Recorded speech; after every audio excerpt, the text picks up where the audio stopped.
एक बार इस स्टूडेंट को देखो, जहां आप सीबीएसई वर्सेस एनआईओएस में लड़ते रह गए, ये टॉप कर गए। क्यों? मैं ऐसे आपको 3 टिप्स बताने वाला हूं, जिसको आपने भी फॉलो किया तो सच में आप भी टॉप कर पाओगे। सबसे पहला सवाल ये आता है कि कौन सा सिलेबस अच्छा है।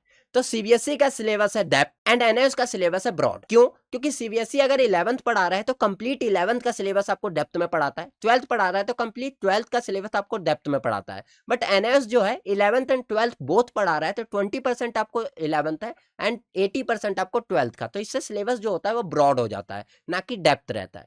सेकेंड आता है आपका क्वेश्चन की हार्डनेस। क्वेश्चन की हार्डनेस दोनों के अंदर देखा जाए तो सीबीएसई के अंदर कॉम्पिटेंसी बेस्ड क्वेश्चन और एप्लीकेशन बेस्ड क्वेश्चन ज्यादा आते हैं एज कंपेयर एनआईओएस के अंदर भी आते हैं। बट एनआईओएस के बच्चों की मेंटेलिटी पहले से होती है कि डायरेक्ट बुक से क्वेश्चन उठ के आ जाएंगे और बुक के क्वेश्चन डायरेक्ट कर लेंगे, टर्मिनल और इंटेक्स के क्वेश्चन सेम टू सेम आ जाएंगे, वो कर लेंगे, जिससे वो अपने आप की मेंटेलिटी को सेट नहीं कर पाते कि क्वेश्चन अगर एप्लीकेशन बेस्ड आ गई तो वहां वो कर पाएंगे कि नहीं। इसलिए कॉम्पिटेंसी बेस्ड क्वेश्चन आते ही आपको हार्ड लगने लग जाता है, क्योंकि आप अपने आप को रेडी नहीं करते। इसलिए आपको डेप्थ में पढ़ना होता है, जिससे आप कॉम्पिटेंसी बेस्ड क्वेश्चन मींस जैसे क्वेश्चंस आपको मैं यहाँ पे एक एग्जांपल दिखाता हूं। आपसे कोई पूछ ले कि बॉइलिंग पॉइंट बताओ, तो आप डायरेक्ट बता दोगे 100 डिग्री सेल्सियस। आपसे कोई पूछ ले अपर केल्विन पॉइंट बताओ, तो वहां आप फंस जाओगे कि अपर केल्विन पॉइंट क्या होता है, वो भी आपका बॉइलिंग पॉइंट ही। ऐसे ही क्वेश्चन होते हैं एप्लीकेशन बेस्ड जो आपके एग्जाम में पूछे जाते हैं, तो इससे आपका हार्डनेस और आपकी कॉन्सेप्चुअल पावर पता चल पाती है। एंड थर्ड आता है इन्वायरमेंट। सीबीएसई के अंदर स्टूडेंट रेगुलर स्कूल जाते हैं तो उनके दोस्त और उनके साथ उनका कंपटीशन हो पाता है, तो डायरेक्ट उनको लगता है यूटी वगैरह यूनिट टेस्ट होता है तो वो अपने आप को कंपटीशन में ढाल लेते हैं